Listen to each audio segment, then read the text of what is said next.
Alrighty, welcome everybody to the Finding Meaning podcast. I'm so excited that everyone is here. Thank you so much to Jonathan for joining me. Jonathan works as a solutions consultant for an agency called Aptitude, and I know Jonathan through a professional development program called Praxis. So we're really excited to dive into what Jonathan does, and then also just who he is as a person and some stuff around that. So after a little tiny snafu where I forgot where the record button was, unfortunately, we're off to a good start this Sunday. I'm also so excited to be joined by Sarah as my co-host. Yay! So thrilled to be here, Sophie. I am in your craft. I'm so overjoyed to be joined with Jonathan for my first podcast as well. This is going to be great. I'm so excited to be here with you guys. Yeah, I'm so excited to have you here with us, Sarah. Um, and this is the first episode that we're co-hosting, but not the first podcast episode we've ever done together.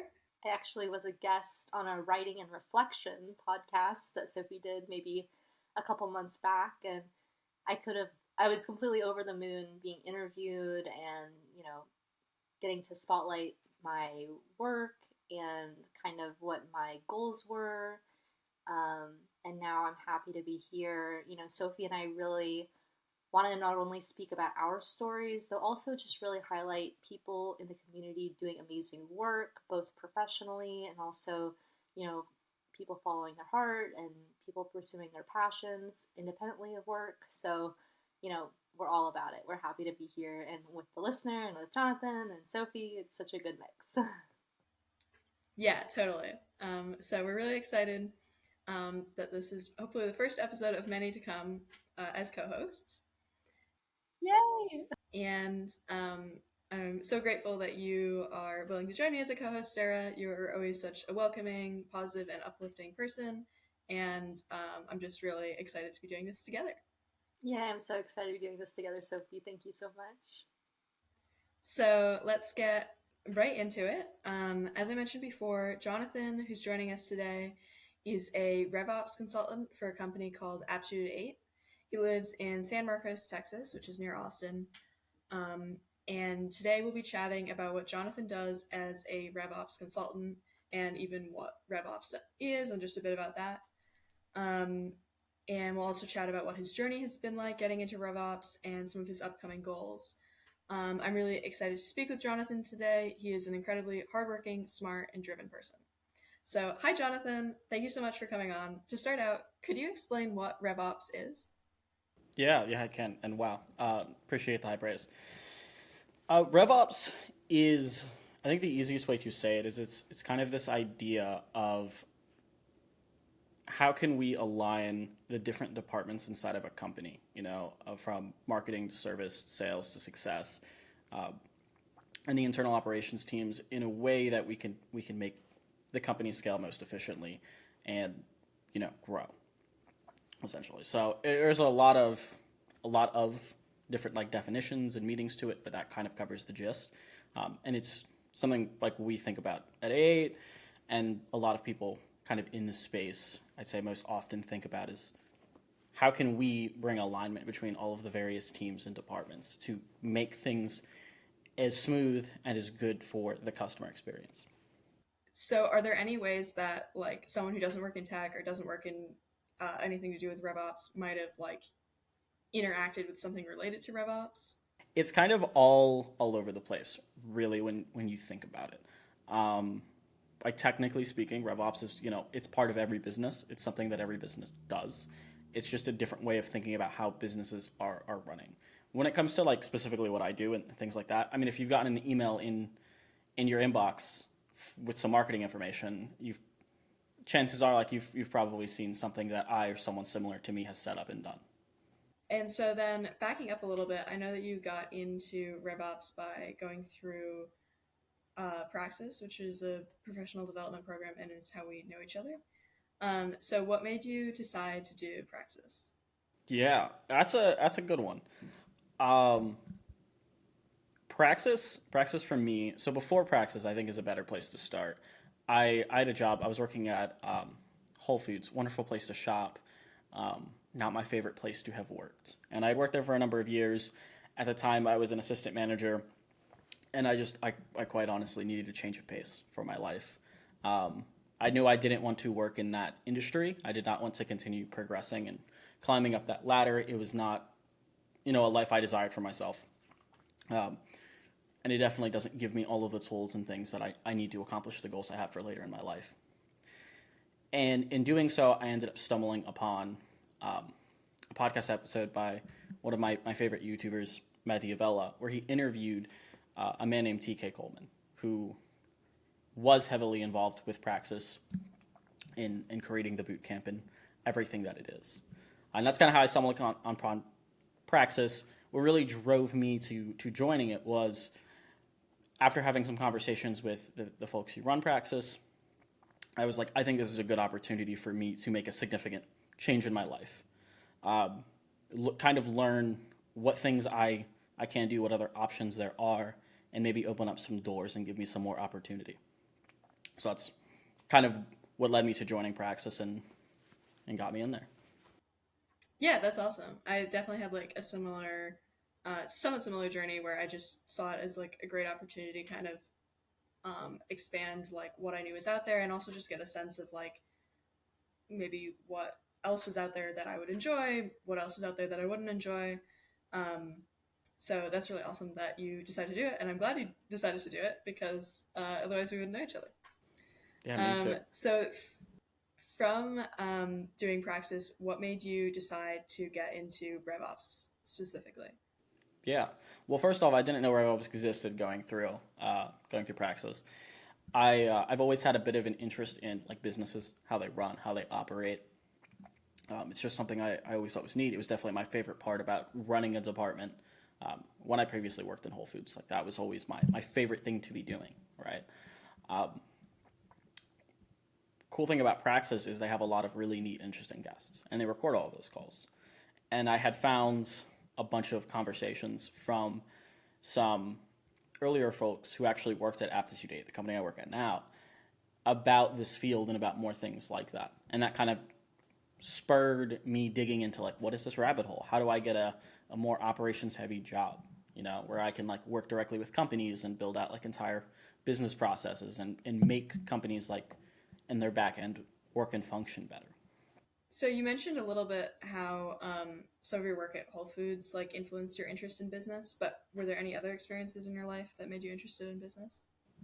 I mean, I've always been interested in that, like from a younger age, if you will. Like my core interests have always been like business, engineering, and sciences, and things of that nature.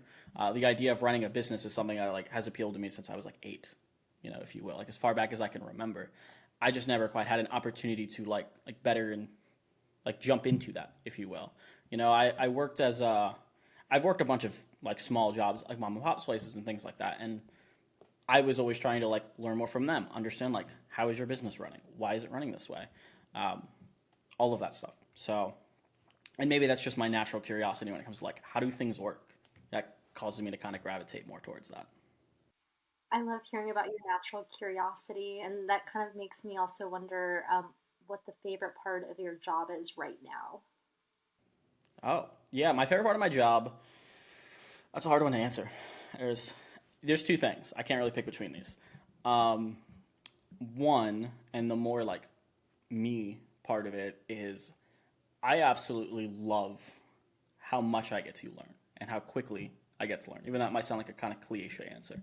But I get the opportunity because of my job to work with so many like different professionals across different industries in different spaces and different verticals. I get to meet with like sales leaders and marketing leaders and people from startup to like enterprise grade companies and learn like how is your business running? What are the things we can do to better improve that?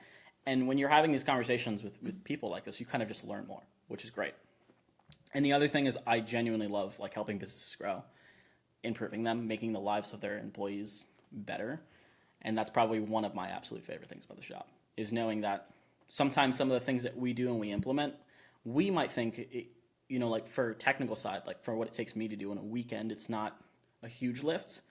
but what it enables their team to do, how much like time and energy you save for them, and how much it enables them to get so much more work done. It's a pretty rewarding thing. I love that. I love like both the hard and the soft components of that, like the people skills and whatnot as well. And that kind of feeds into my next question. What are some of the challenges in your job, and how do you work to overcome them? Yeah, that's a fun one. I spent a lot of time thinking about that. I think the hardest part of my job is the people part, and not talking to them. I don't think talking to people is hard necessarily, but a very important thing, whether you're honestly anywhere in life, I think this is important, is learning how to have, honest conversations and set expectations well.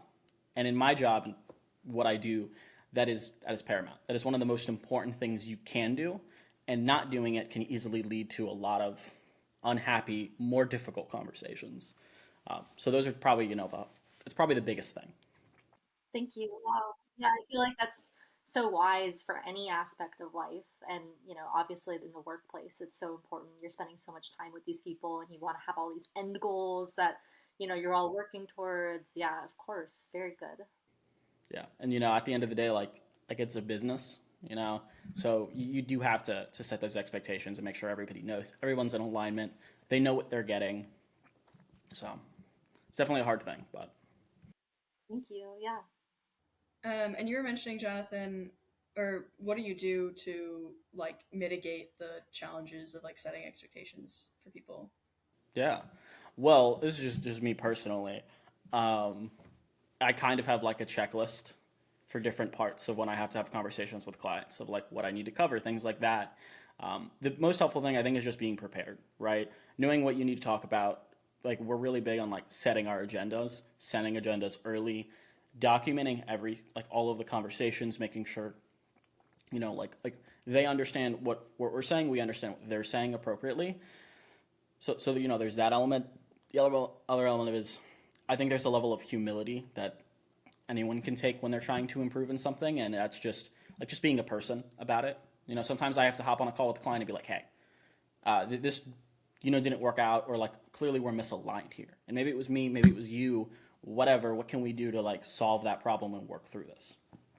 And just being able Yeah, to acknowledge that and move forward and work on. And it's one of those things like it's a soft skill that once you acknowledge that it's something you should work on and you continually put effort into it, you just get way better with practice as time goes on.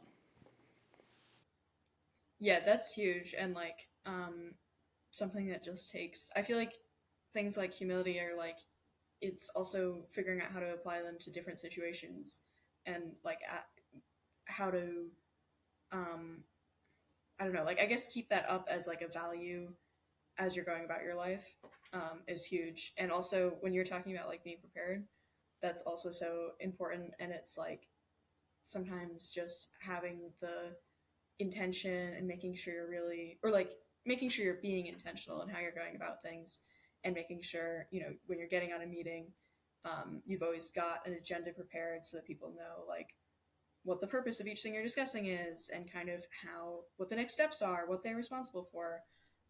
That's like so huge, and it can be hard to keep track of like all of that, especially like when you're working with more and more people, I'm sure.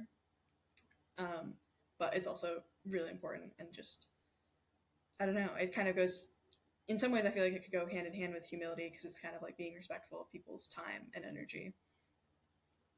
Oh, absolutely. I mean, time is the one resource like you can't get more back is how I like to think about it. So anything you can do to make it better and easier for both parties, right? And when you work in a customer facing role, whether this is like you're a barista at a local coffee shop, or a freelancer, or you have a job like mine, or even if you work in sales, right? Like being conscious of that person's time and doing everything you can to create value just enhances the experience that customer has with you, you know? And Yeah, totally. they'll see that, and some will appreciate it, some won't, but it really helps build that relationship, and that's what keeps customers coming back and builds good relationships for like future work. Yeah, absolutely. um, so another question we have for you is, we wanted to know, are there any projects that have been your favorite to work on, or maybe like particular types of projects you enjoy doing? Yeah, I got to think about this one for a little bit. I might regret saying this out loud. There was one project I worked on last year. It was simultaneously my favorite and one of my least favorite things to have ever done. Without getting too technical, someone else on my team built an integration between HubSpot, a CRM, and a tool called NetSuite, which is an ERP. It's just a piece of very complex accounting software, and they connected these two applications using an app called I don't remember what the app is called off the top of my head actually. It's like a no-code app that you can build like automations and things into, and you essentially use webhooks and some native, integration magic is what we'll call it, and then you build out like an automation. And what it essentially did was, when a deal got moved to a certain stage inside of HubSpot for the sales team, and the quote was already sent out, it took all of this information from HubSpot and recreated this in their financing platform to generate like an invoice. I had to go in and debug it, kind of figure out what was going wrong and some issues and add some enhancements. And it was painful, to say for lack of a better term. I think it took me like a whole week. I spent a crazy amount of time just figuring it out. But it was also super, super interesting and insightful to see like how this was set up. What are the different ways like we can go about solving this? And I've never worked with a tool like NetSuite or anything quite as complex or set up in such a way. So I think it was definitely like an interesting experience. So other than that, I mean, my favorite projects in general are just, I love getting to start with a new client and kind of looking at like what they currently have, taking inventory of how everything is running. And then like when we get to that redesign phase, that's probably my favorite thing to do, is solution and build new processes and have those conversations. That's so wonderful. And, I really like how you started out talking about it, saying it's been both your favorite and kind of least favorite. I think it kind of highlights that, sometimes our favorite work can be the most challenging in a way. And I feel like you did a really good job talking about that. One question we had was, what are some of your goals over the course of the next year, next 5 years? And this can be in work, in personal, career, what have you. Yeah. Well, my primary goal, for the next year is in the more immediate. I'm just trying like, how do I like improve in my own role? How do I get better at some of the things that I may not be as well versed in? Which a lot of that is like, I don't have a tech background pre this job. I worked at Whole Foods and then I jumped just right into it. So learning and understanding a lot more of, the different subject matter areas. And a lot of the like why behind like why sales teams make these decisions, do these things, why marketers want to structure their strategies and implement things that way. And while I don't necessarily work directly like on that stuff, it heavily informs how we build and design things as it relates to technology. So improving that in a professional way is like my most immediate goal. Other than that, I moved out here earlier this year to just start building a foundation for my life. I'm only 24. I'm very much trying to like get things set up so that the next 5, 6, 10, 15 years of my life, whatever have you, will be a bit smoother and I'll have a good foundation to go. So that's kind of the 1 year plan. I love that. And welcome to Austin too. Thank you. I love it down here. It is a wonderful place.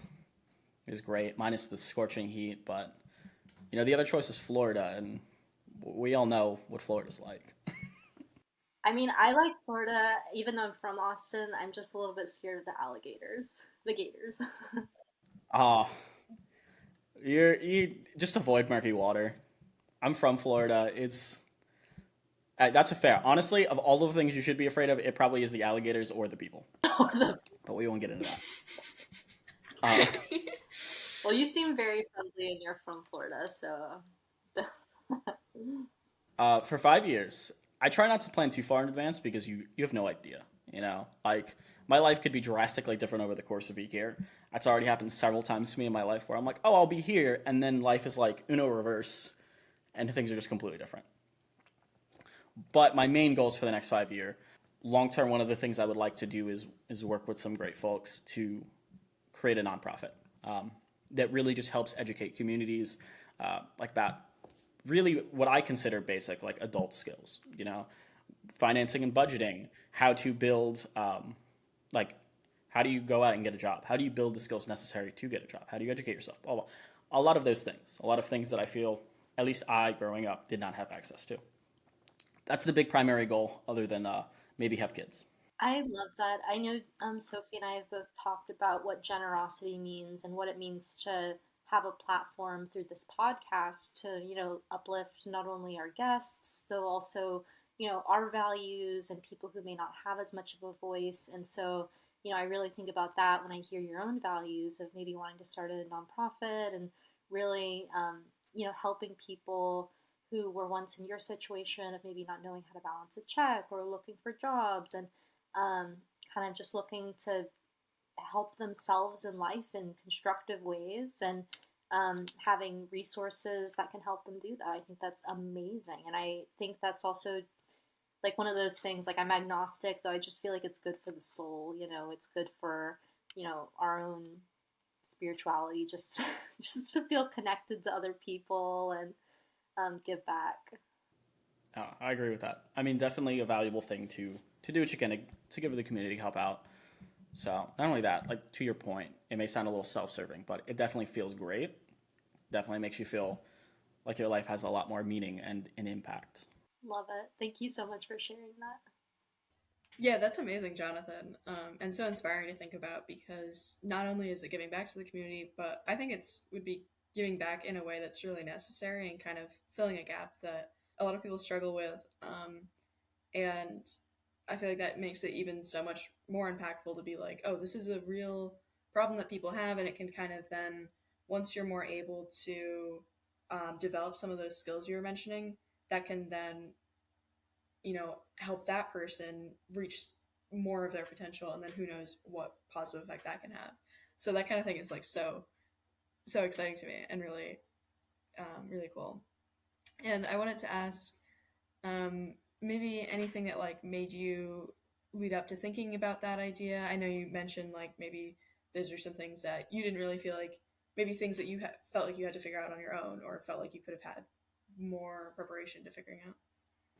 I mean, without getting too deep into my background, I didn't have the, we'll just say, easiest uh, childhood, right? Like things were tight, a lot of uncertainty, and a lot of not great things going on.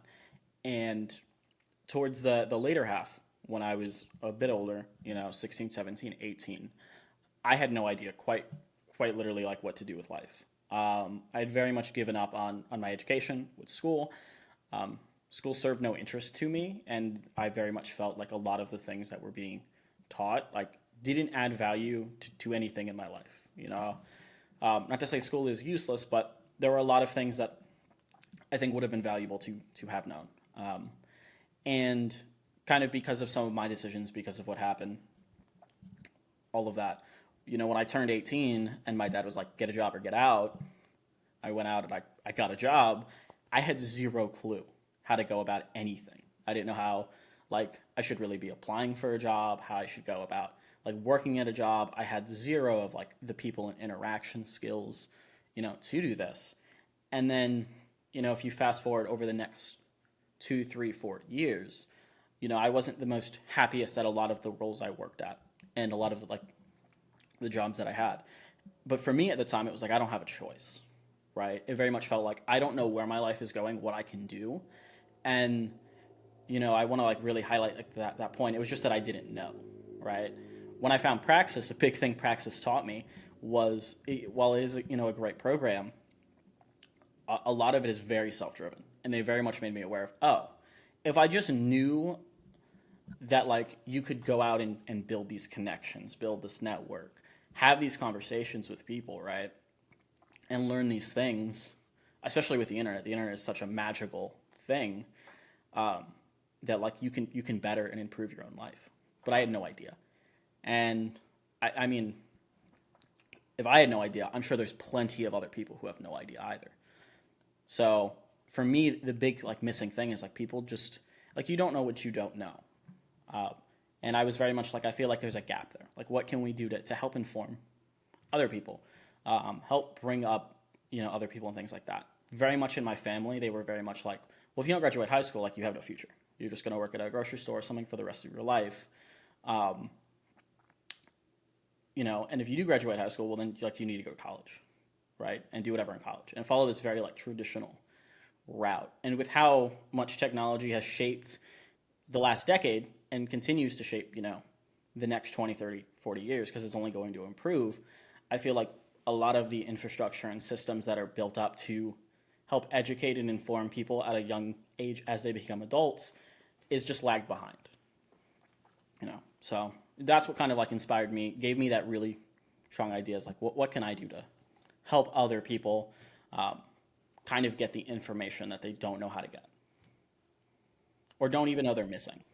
And I feel like even Yeah, and I feel like even the trajectory of your life, just being able to share your story with other people, I think that's huge, through platforms like this or, your own nonprofit, because other people seeing what's possible through your story and saying, hey, like I can identify with where Jonathan started and I'm inspired by his journey, I'm inspired by where he's going.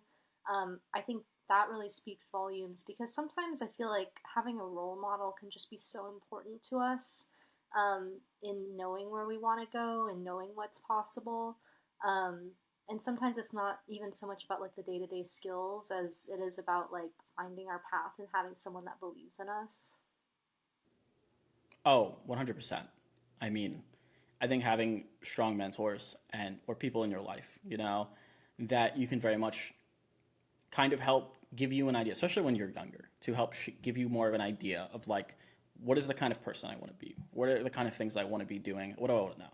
Like when it comes to technical skills, anybody can learn that. Honestly, I think that is the easiest part of my job. It's the easiest part of my life. It's if you want to know how to do something, there's a billion tutorials on YouTube now about it, right? If you can get internet access and a phone, you can go learn how to code. You can go learn how Google Sheets works, or you can even learn about like how to do my job at like a basic level, enough to get you started. But having somebody, to help give you this information or to show you like what is possible, I think is one of those things that at least I know I very much lacked. So just having someone like that, to your point, is inspiring. Kind of gives you some hope, makes you feel like you can go out there and actually conquer the world. I'm so excited for you. Even just like, so, I mean, obviously your story is so inspiring. And then when you're talking about giving back, I mean, obviously the nonprofit is like a great next step, though at the same time, I just feel like you're giving back to me right now. You're just, really making me feel that there's all these people out there who really need to hear about, what you've been able to achieve from where you've come from. And, I know that there's so many people excited to hear your story and connect. And, you know, it's always great to have a mentor and it's always great to know those that there's life skills and just also that having a little bit of faith can move you in the right direction, that change is possible. Yeah, 100%.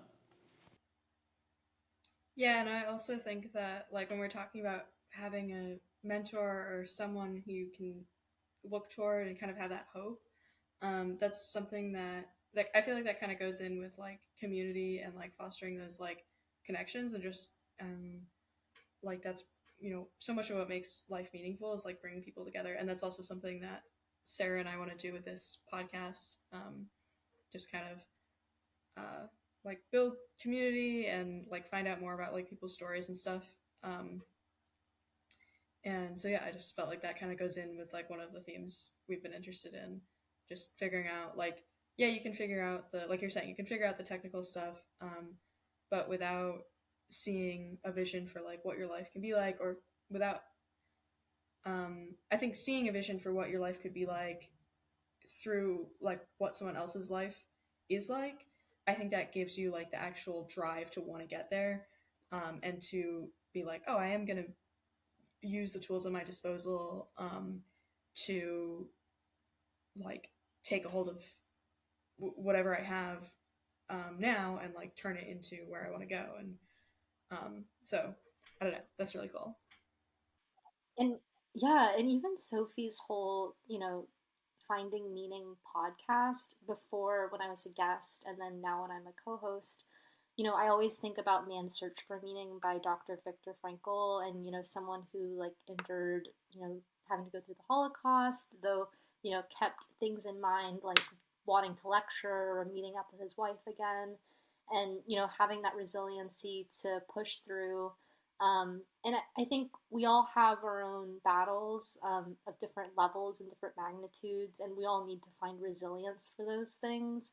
And again, like find meaning. And so just being able to like process that and talk about your journey. I mean, I'm sure you're proud of yourself and like how much you've helped yourself, though like even just taking a moment in this podcast to really reflect on it and really thinking about how much agency you took to change your life, I think is really powerful. And I think that's definitely something that we want to uplift. Like we want to uplift people who really know that they can change their own lives through their own beliefs and through their own hard work.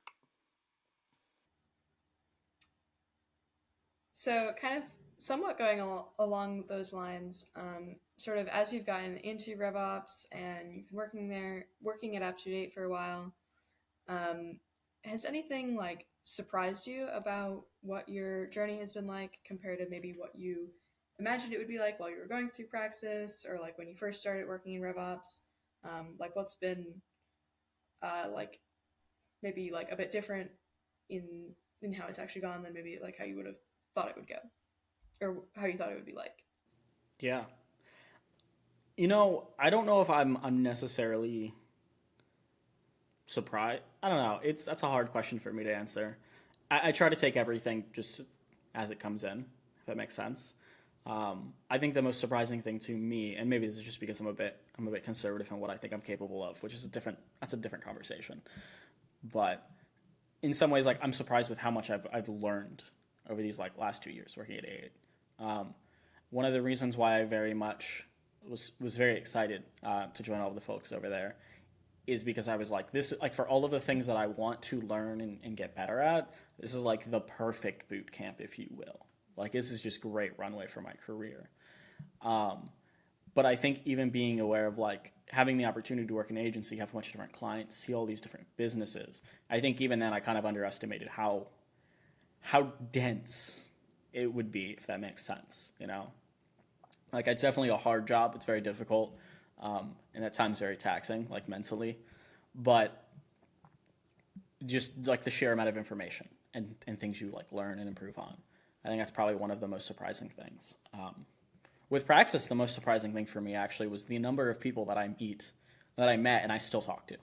There's probably over a dozen at this point, 2 dozen people that I know pretty well, that are pretty good friends in my life at this point, and it's only been 2 years. And then there's, probably another 3, 4, 5 dozen that like I know decently well, and anytime like I have a question or something like that, I can go hit up, and that is such a helpful and powerful thing, especially when you don't know stuff. You can always go reach out to them and be like, hey, does anyone know anything about this? Having a community is so powerful. Yeah, I was about to say it's always fun.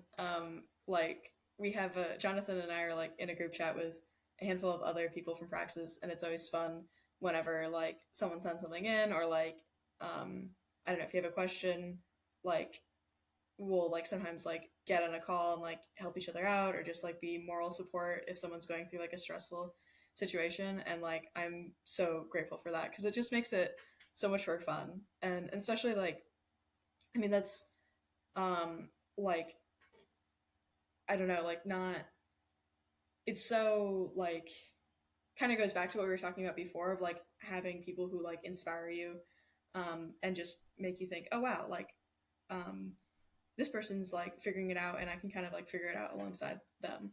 And it's really awesome that you've like learned and just like absorbed so much while working at Aptitude. And even just like from the outside, it's like